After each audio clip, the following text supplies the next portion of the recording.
Welcome to Savvy Business, Life Unscripted with your host, Christina Rivera, where our guests share their wisdom and valuable business tips, empowering our audience to expand their personal potential. Hi, Mike Moyer. Welcome to Savvy Broadcasting, Life Unscripted. We're so grateful to have you here today. How are you? Good. Thanks for having me today. Appreciate it.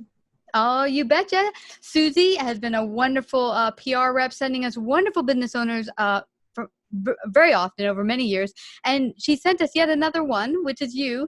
You've written a wonderful book who's helping entrepreneurs and new business owners get out there and really launch their business in a significant way. It's Slicing Pie Handbook. Very interesting title.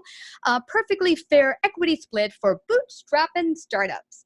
And so share with the audience before we get started in your book, what even brought you to the world of entrepreneurship?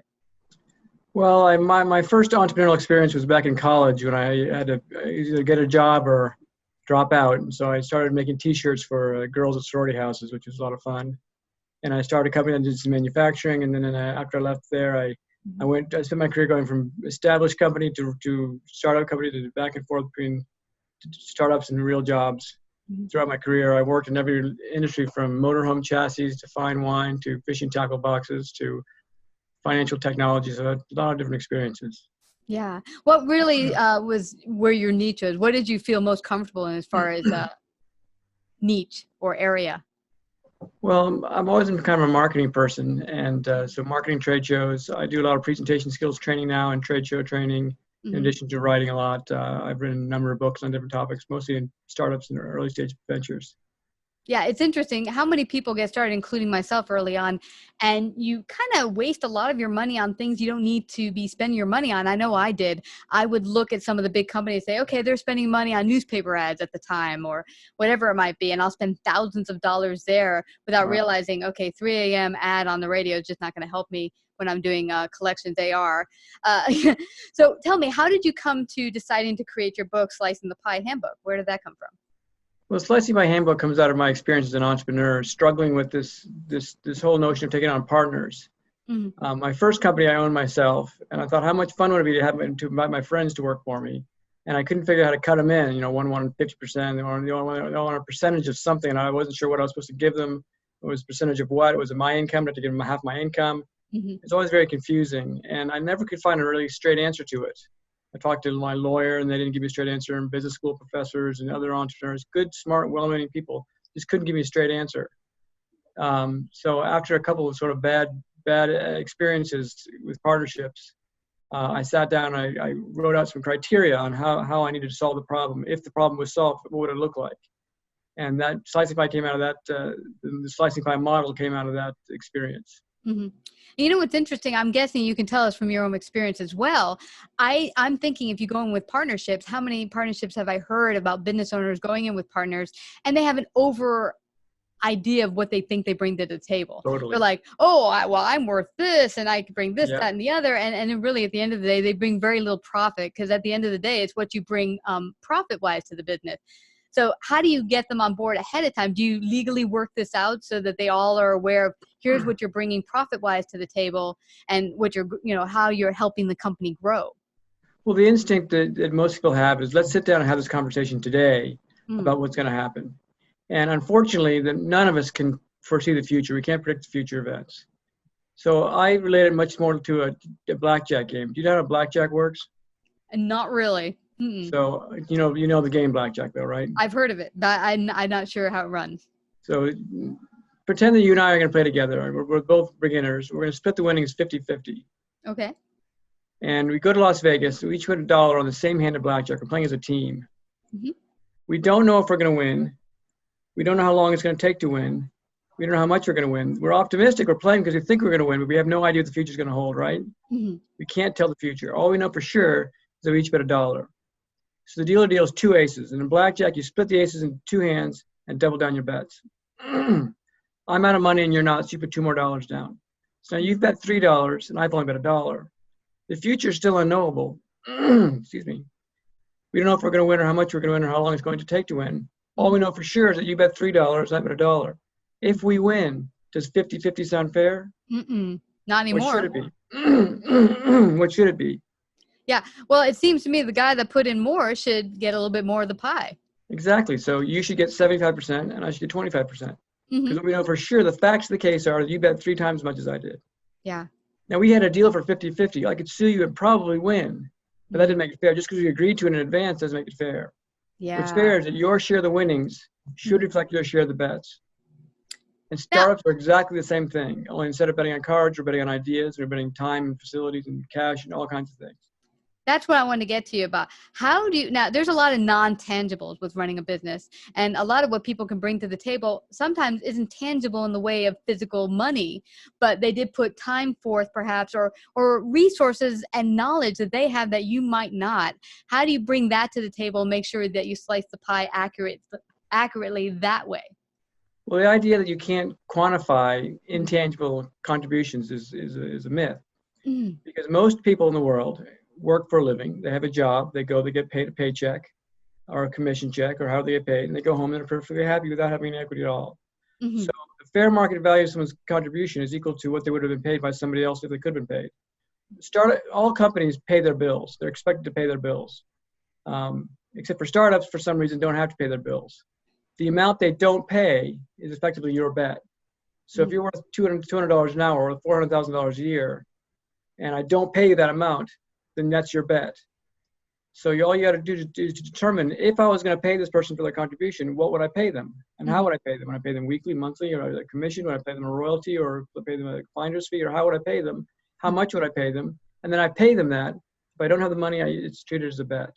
Mm-hmm. So everything that we can do for a company, whether it be rent or our ideas or our time, it can all be quantified in terms of fair market value. And that quantifies the bet. Now, when the company can start generating enough revenue or investment income to pay people, the betting stops. And at that point, you can determine what the equity split is.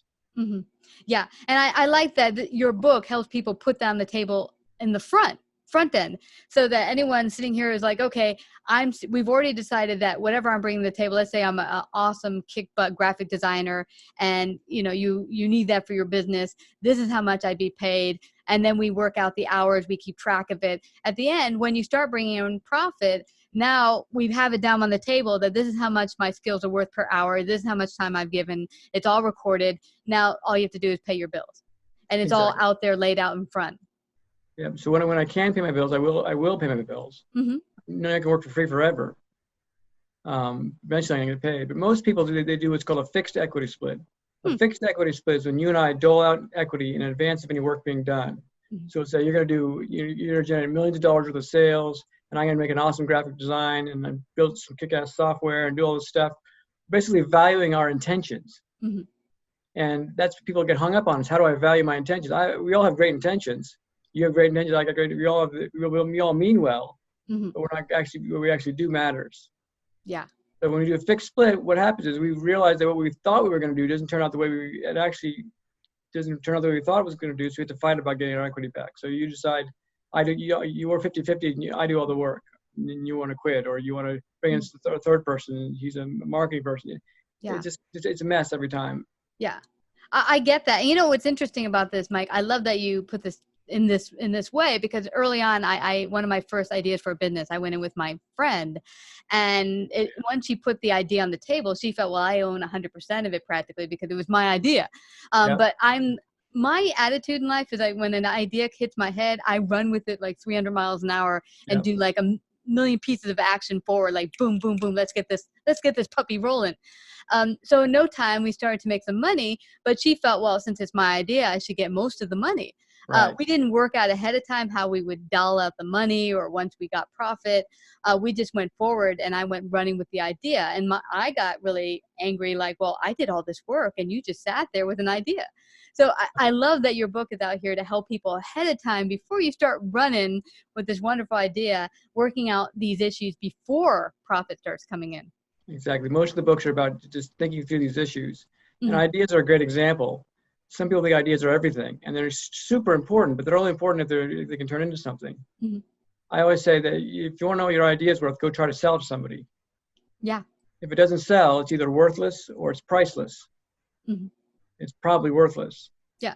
And in some cases it could be priceless, but you're not right. You got to put vision across. Right. I used to be the head of marketing for a fishing tackle box manufacturer, and people who had fishing tackle box ideas would come to me to license them. And if the idea was good, we would pay 2% on revenue as our royalty amount. So the fair market value of a good fishing tackle box idea in the United States is worth 2% on revenues. Now you could go to other manufacturers and get a higher revenue, a higher royalty, but they couldn't do the revenue that we could do. So that's the fair market rate. Now you can either give it to the company and get your royalty, or you can give it to your startup and take the unpaid royalty is your bet. Yeah. The nice thing about that is if I give someone a big chunk of equity for the idea and then I pivot away from the idea, I just reward somebody for an idea that sucked. Yeah, absolutely. And what's amazing is you can have the most amazing idea ever, but if you can't get that idea and that vision across to someone else that can either, bring profit or capital, or just get the idea launched, because the idea sitting there in a drawer does nothing. Making it and moving it forward and going, and then realizing that, okay, the idea is one part. Now, what are the other parts we need to actually bring this to market and make it profitable? Yeah, you got to get it done. Sometimes I have people with the guys, one partner will say, my partner's not doing any work, but it was his idea. And he said, I can go with it, but I don't want him to quit and go and compete with me. I'm like, who cares if he competes with you? He's not doing any work. Let him compete with you. He's not going to succeed if he sucks. So who cares? Let him compete. That's a good point. That's a good point, because if they were going to run with it, often people's actions will speak louder than their words. They have a great idea, but they're not moving on it. And perfect point to this, Mike, back in high school, and I don't know if it was grammar school. I don't know if other people had this idea, but I used to get these little ice cream thingies. It was in a little container, vanilla ice cream, and I would get chocolate chip cookies, and I used to put them, the ice cream in between the cookies, and I was yum, yum, yum. And all the other students were like copying me, and they're, oh, this is so good. I think in high school, the chip widge came out. The only difference was little chocolate chips around the side. And I was like, wait a second, that was my idea. Well, who knows if other people, of course, had the idea besides the inventor of the chip widge. But, an idea that sits in the drawer not moving, well, someone's going to take the idea and run with it if you don't. Yeah.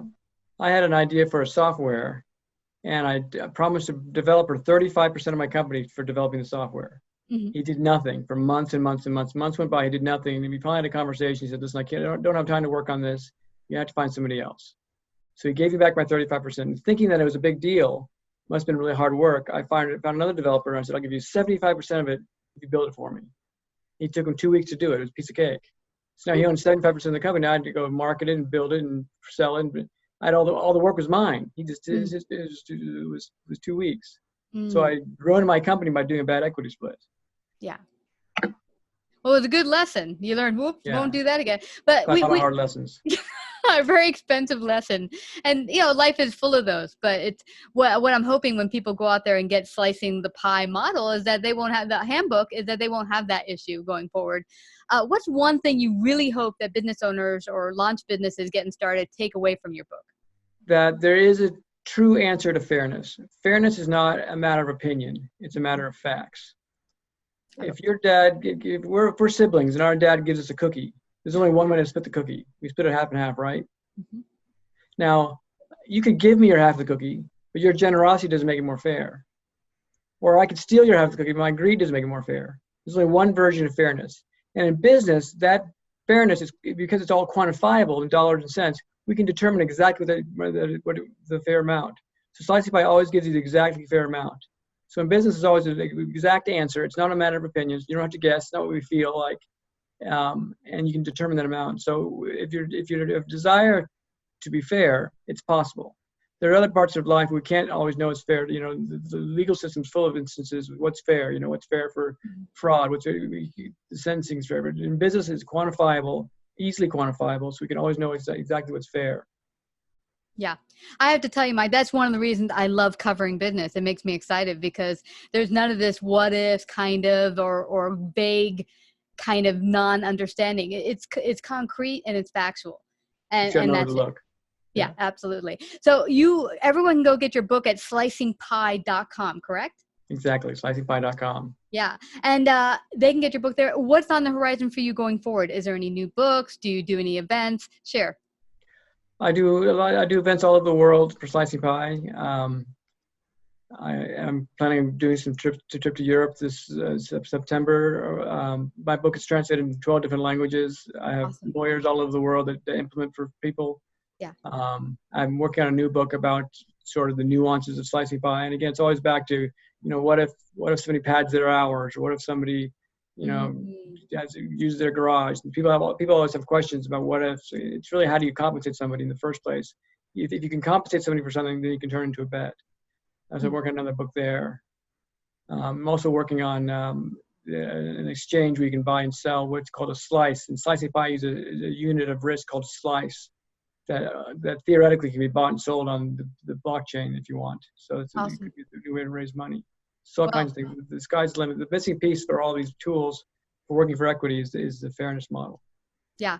And so everyone, whether you have a business and you just want to find a way to grow it, but find a way to grow it and slice the pie in a way that's equitable for everyone, or if you're a new business just getting started, go out and get slicingpie.com today. Thank you so much, Mike, for coming to Savvy Broadcasting. You're welcome. Thanks for having me. If you like this episode, please share. To hear more Savvy episodes and Savvy Biz tips, go to lifeunscriptedradio.com. To become a guest or participate in paid sponsorship, email us at Christina@lifeunscriptedradio.com.